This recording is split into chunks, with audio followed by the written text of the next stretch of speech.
Hey guys, back with another video, and today we are going to be changing out these 1989 tires to these very fresh ones, and we are going to be doing the alignment on the 250R. Make sure to like and subscribe, and let's get to work.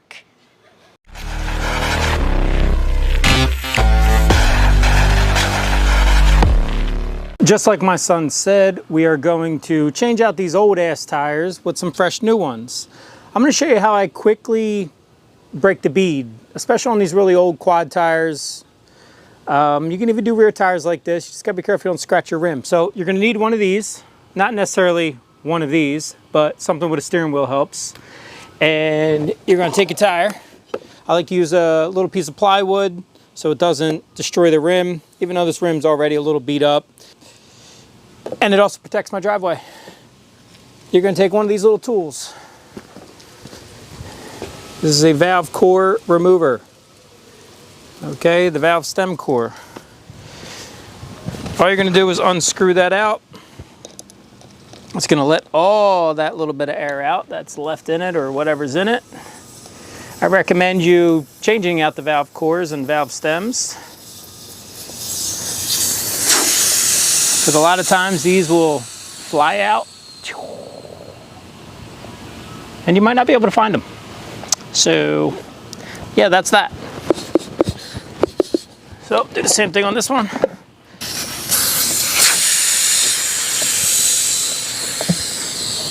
I take just a little bit of WD-40 just to help.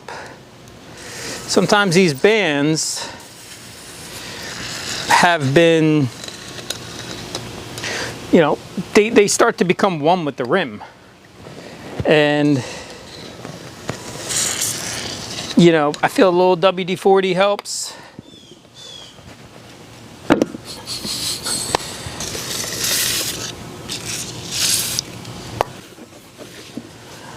Now, I'm gonna get in the truck, fire it up. I'm gonna bring my tire right here, just along the edge of the rim. And it should break the bead. Come out, turn the tire, run it over again. You don't want to run over the rim. You just want to get real close and it'll break that bead. Oh, air conditioning feels good. I'm just going to come real close to it.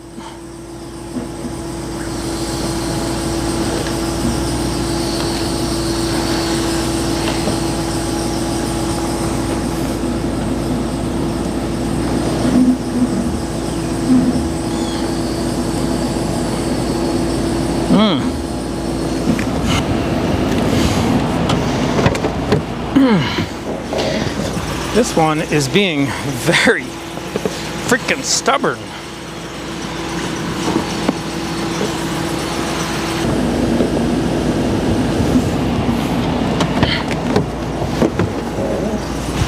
So this is what you're looking at. A 1989 tire that has been on the rim that does not want to come off.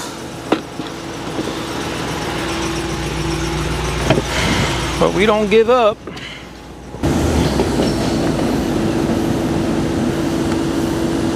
There it goes.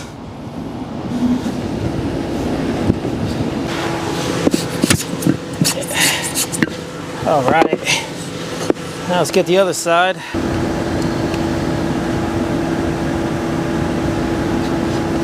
It just keeps wanting to stand up. So could you really imagine trying to do this by hand? You know, like seriously. I got my whole truck sitting on this, and it's just not quite breaking that bead.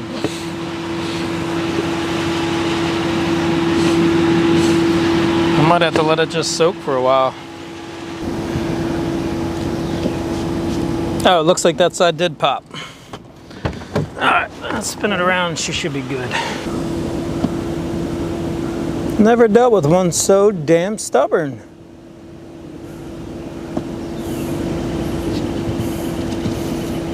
There she goes.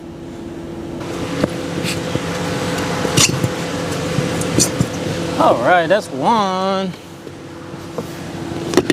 Let's see if this one goes a little easier. Maybe we'll hit her with a little bit more.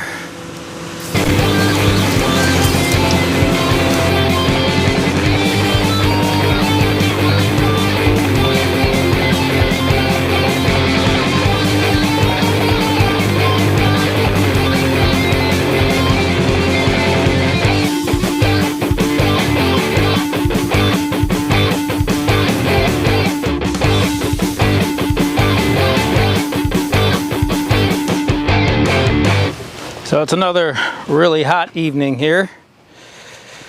So we got both sides, beads busted on both front wheels. If you're dealing with tires that have been on the machine or on a set of wheels for, I don't even know, 20 plus years. This is roughly 35 years. You know, if you're just a regular guy like me and you don't have a tire machine, I mean, you could pay shops to change it out, but that cost me what? In gas, maybe $1 because I was up and back, up, back, up, back. Oh, that's it. So just get real close to the rim, just kind of give it a little time, and then, you know, keep trying. Just try not to run over your rim because you could bend that, and then you got other problems. When you do have your back tire here, I think I have an old clip I could show you. If not, just take my word here. The bigger rim can try and want to flick into your wheel. So I have black painted wheels and I do have a scratch on them from doing that. So use your truck, use your car, use your wife's car, use your neighbor's car, whatever. Let's take these back in the shop, get these tires off, get the new ones on. You're gonna want some good, you know, it doesn't have to be top of the line, but some solid tire irons, right? Motorcycle tire irons. You don't want to use a screwdriver because you're going to need a little leverage on these. And really, the tires are, it's kind of just like a little bit of a method to it. You know, so we know when the beads are popped on, the tires spread out. Sorry, I am sweating. The beads pop out. So when you're trying to get them off and you're trying to get them on, you want to think about getting that rubber towards the middle and to the closest side that you're working on first. It just makes life a little bit easier getting the beads on, or getting the tires on, getting the tires off. So I like to start with pushing the tires down. So the way our rim is set up, I'll show you a little bit better once I get the tire off. But gonna force it down really good.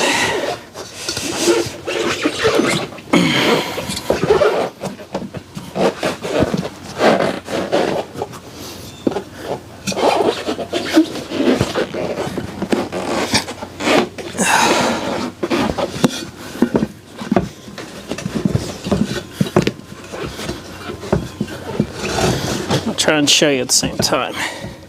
So I got it squeezed over. Get the tire iron in there. Oh man, how can I show you?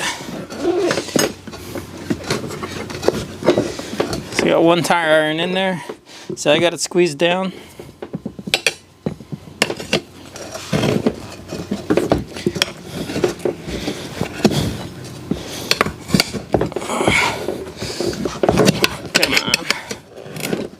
Sorry if I'm huffing puffing in your ear.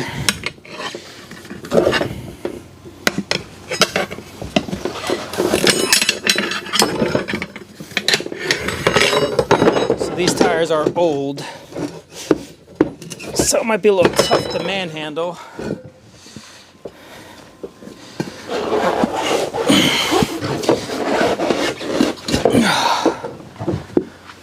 But that's how you get it off. So you see how the rim is shaped? So we got more on this side, less on that one. Go this way. It just makes it easier because when you're trying to go this way, it's just too much and you're trying to stretch the tire too much. So going this way kind of just makes it easier. And then going on, you go the other way. We're going to change out the plug. The plug really, you could try and push it through. I'm just gonna cut it off. I don't freaking need it.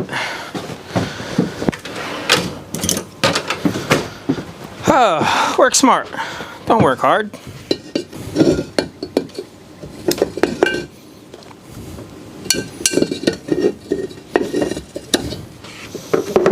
Cut off, push it through.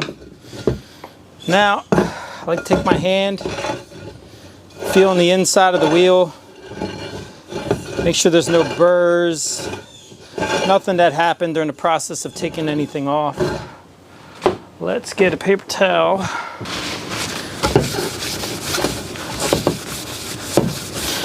So these are just some hand wipes. Help get the grease and grime off your hands. Just clean the inside of the wheel.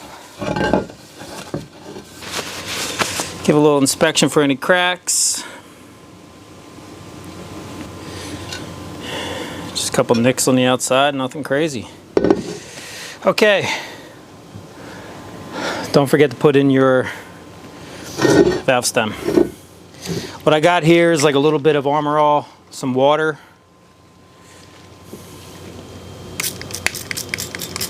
Kind of give a little spray, help her push through. So I'm trying not to fully block the camera here. I also got sweat draining down my face. Push you through.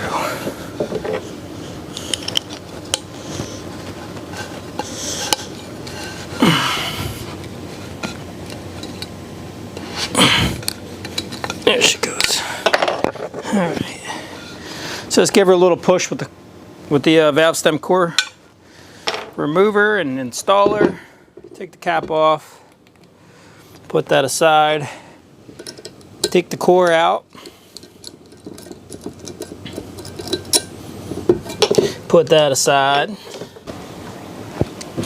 We take our SUNF tire. So find a rotation with it. I got a little rotation arrow saying spinning that way.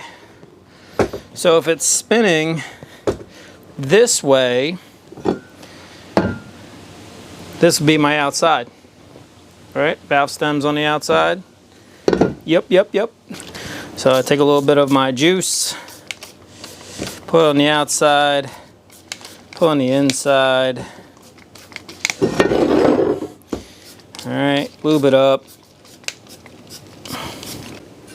We're gonna take the rim and go in. Double checking my rotation again. So towards you, valve stem outside. All right. Oh, you know what? I want to go the other way. Okay, now we're making it real confusing. But gonna put the rim in about a 45 degree angle first. Kind of slide her in. Okay. Now we're going to double check our rotation. Triple check it. I got a wicked looking little spider on the tire right there. Sorry, Spidey. Okay. So remember, we want to work with the thin part of the wheel. So now we'll go on this side. And we're going to work it on. This is the part that can get a little tough.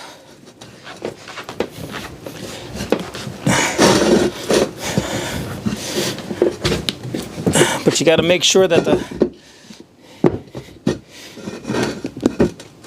other side of the tire isn't just trying to go all the way down on the rim.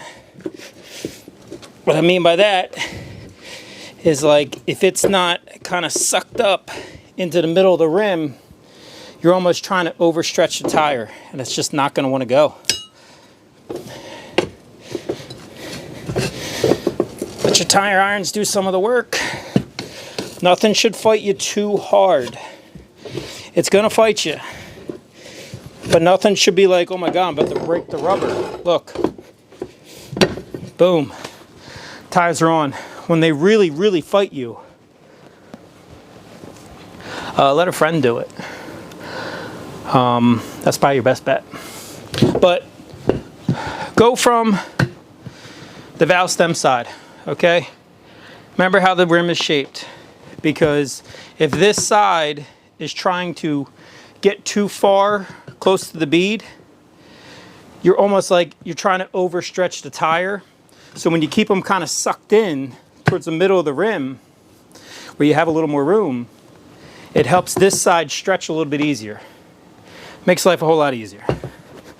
So we'll pop this one. Oh. All right. So I still have my valve cores out.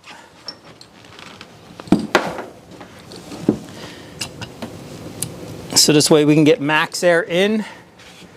I like to try and have the tire facing me.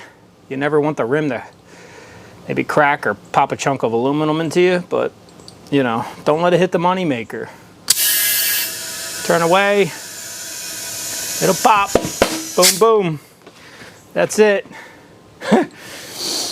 If you have tires that are being stubborn, sometimes you let them just sit out in the sun for a while, let them soften up that rubber.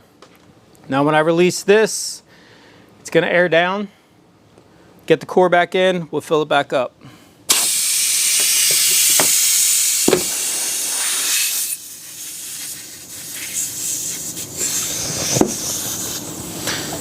Remember, that little core wants to shoot out, so you don't want to lose your new one. Screw it in just snug, doesn't have to be crazy. All right, what's this tire pressure want to be? 14. Let her sit at 14 for a minute. Yep. Give a little spray. Let's make sure we don't have any bubbles.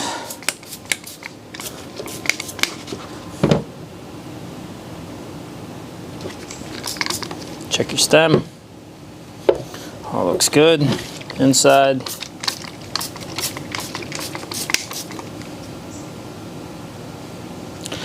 Looks beautiful. Just as we planned, huh? So I kind of just let her sit at 14. Put her little cap back on. Let's move on to the next one.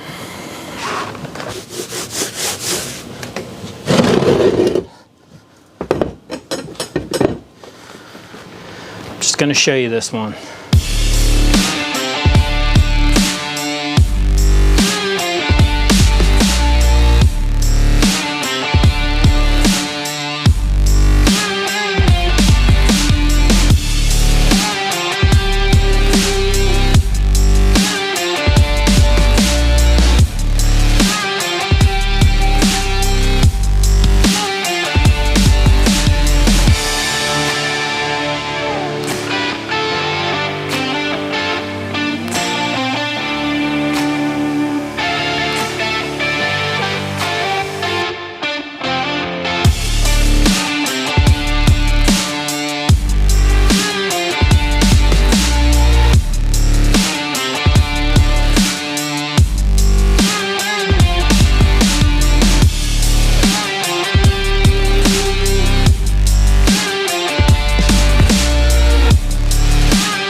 I?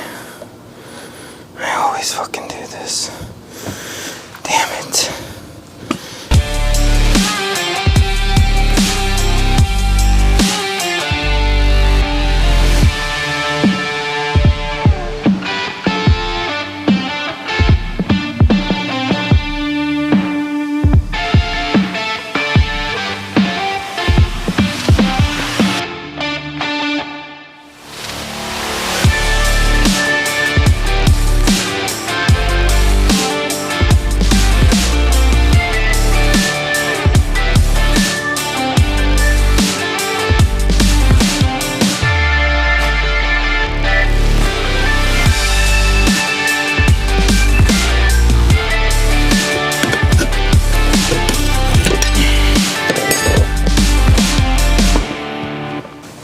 Well,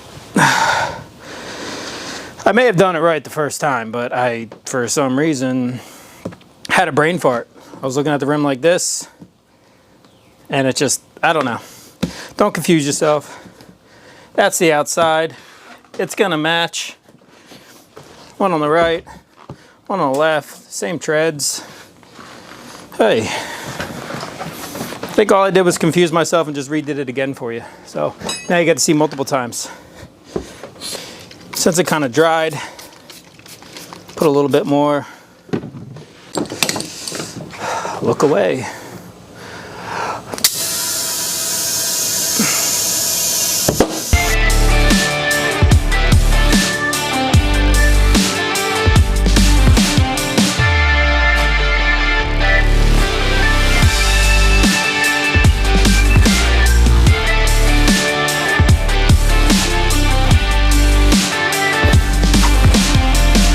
Where the frick my little cap go? Did you see where it went?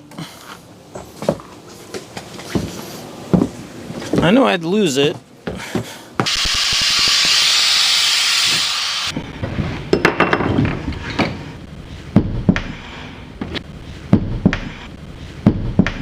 I got 100 more. Okay. Let me clean this up, and then we'll get this thing aligned. All right, so we got the tires on. I do put a little anti-seize on the studs before I put the lug nuts on. I did torque the lug nuts. Usually something I don't do, but they're about 23 pounds was the max. Things are spinning nice. You can also see our brakes work. Boop. So that's kind of cool.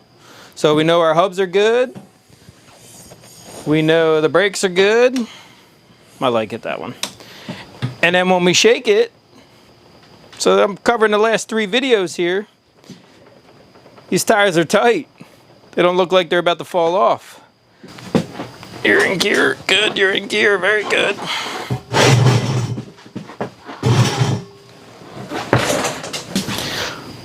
Get that suspension to settle. Jumping into the alignment here. You may see a few things are a little different with the bike around the shop. I have proceeded forward. This is kind of me redoing it, re-recording the alignment, because when I was doing the editing on the video, I just wasn't too happy with the way I was showing it to you. And well, I'm here to correct that. First things first, get your handlebars straight.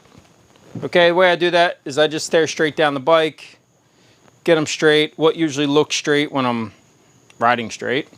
If you have bent handlebars, anything tweaked, you know, it's gonna kind of make things a little more difficult. But I don't. Got it set straight. I tend to come up to the front of the bike, look at it, and I eyeball what my front end is showing me.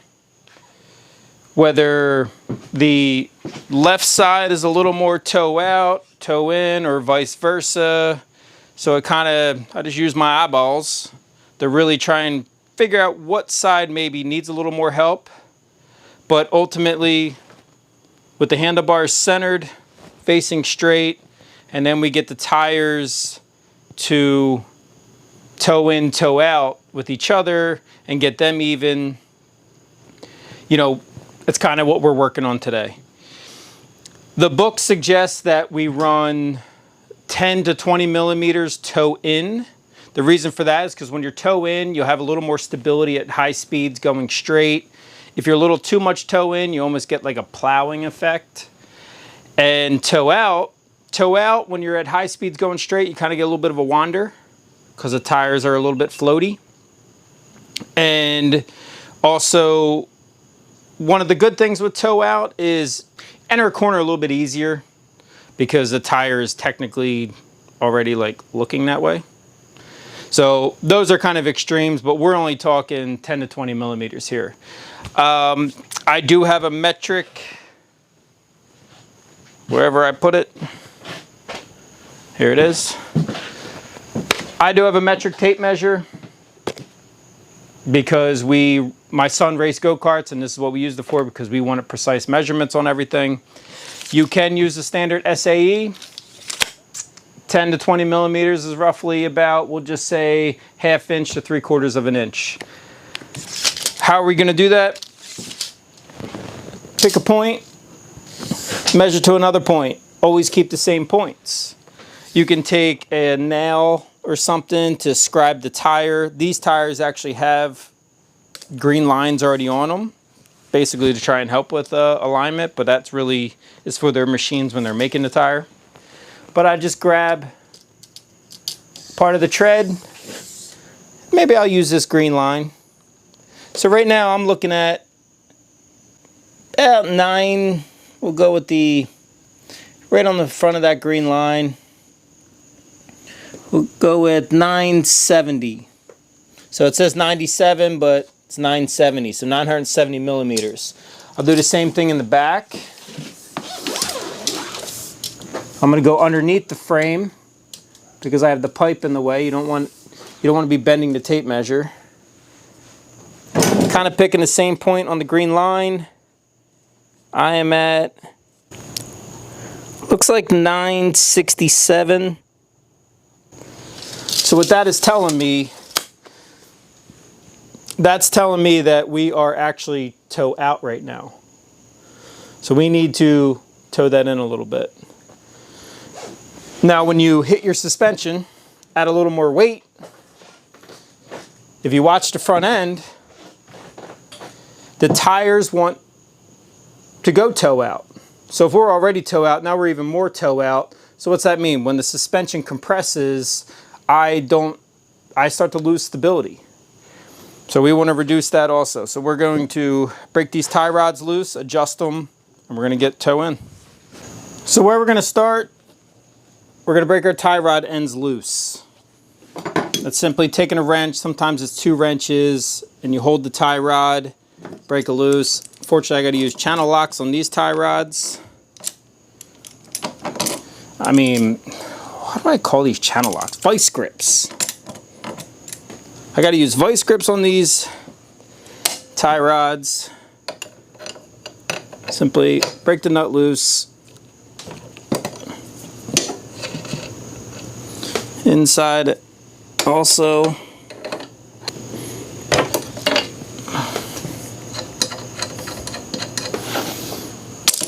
Same thing on the other side.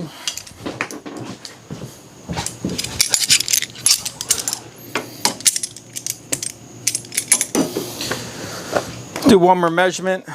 Now I'm back to this side because this is where I took my measurement from. And we want everything to be the same. Yeah, 971.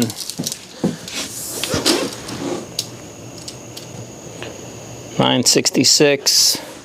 So 71, 66. That's 5 millimeter difference. But it's 5 millimeters in the wrong direction. So we're going to have to go, well, a minimum of 5. And then we have 10 to play with. So we're going to go, plus when we add suspension, we go a little more toe out. So we're going to go halfway in the middle there, between 10 and 20 millimeters toe in. So we're going to go about 15 millimeters. So that means we have to split that. Doing a little math here. We're gonna split the sides. So if we have to do, let's just go with 16, make it easy. We're gonna go 8 millimeters on this side. All we're gonna do is spin the inner tie rod. Make sure your nuts have enough room for it to spin. If she wants to turn, there she goes. All right, so we're gonna go 8 toe in. So that means we're gonna go from 966 to 474. So 974.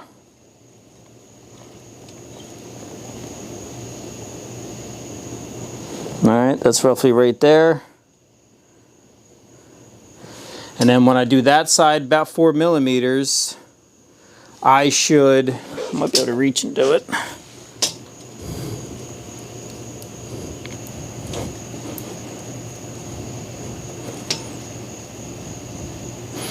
So 982. 982 in the rear.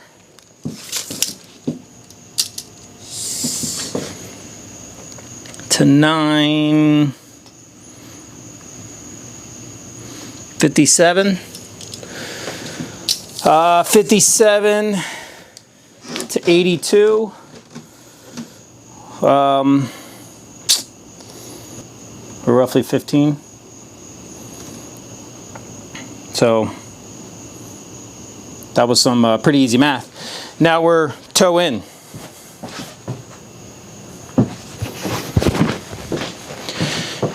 If we go put a little weight, the tires actually look really straight. Now when you are tightening it up, you don't want to ruin the alignment you just made. But you want your heim joints parallel to what they're mounted on. So inside here to the steering stem, you want to parallel with that, because what that does is that lets the heim joint have full motion. You know, if we tighten it down and the heim joint's a little more towards the rear, well, it loses a little bit of that steering that it can give you, and then you start to get binding. So you hold your tie rod, get these hand tight first.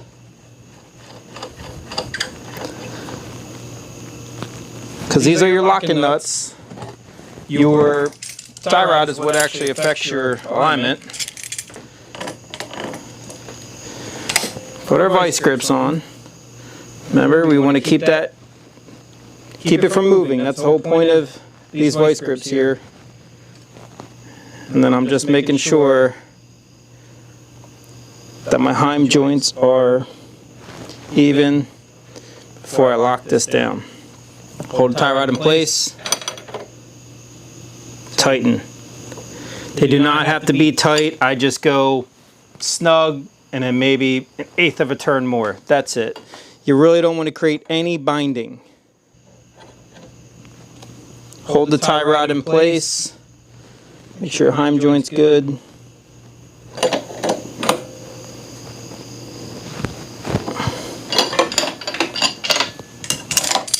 So tie rod ends are tight. I still have full play and movement, which means there should be no binding. Do the same thing on the other side.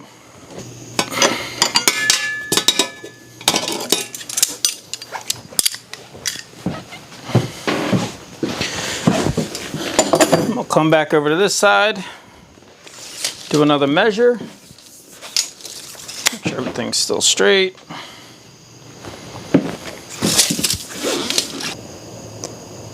$982.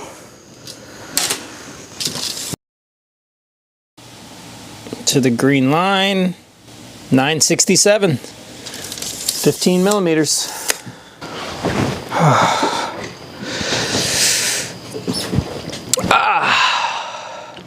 Well, there you have it. Now we got our tires done. Good luck with changing your tires, especially if they're old. Try not to destroy your car. Not worth it. Worst case, if you have to, pay a shop. Don't damage your rim. because now you're buying more. You might as well just go buy new rims and new tires. I hope the alignment helped. Just remember, if your tie rods are bent, you're never going to get a great alignment. If your chassis is bent, you're never going to get a great alignment. But, you know, just playing out in the woods versus racing, a little bit of a difference. You can get away with a little bit more, not so much perfection, but when you're racing, you want it perfect. Yep, that's about all I got. Hope you liked the video. Don't forget to subscribe. And on the next one, on the next video, I'm going to switch it up a little bit. I don't know, I just did a little remix there. I'm going to switch it up a little bit. I got to do rear brakes on a 2000 S10, brake drums. So I am going to show you that. And then we'll come back to this bike. We're going to get this radiator back on, some silicone hoses, and a digital gauge. And get her filled up. So, yep. Thanks for watching. See you on the next one. Later.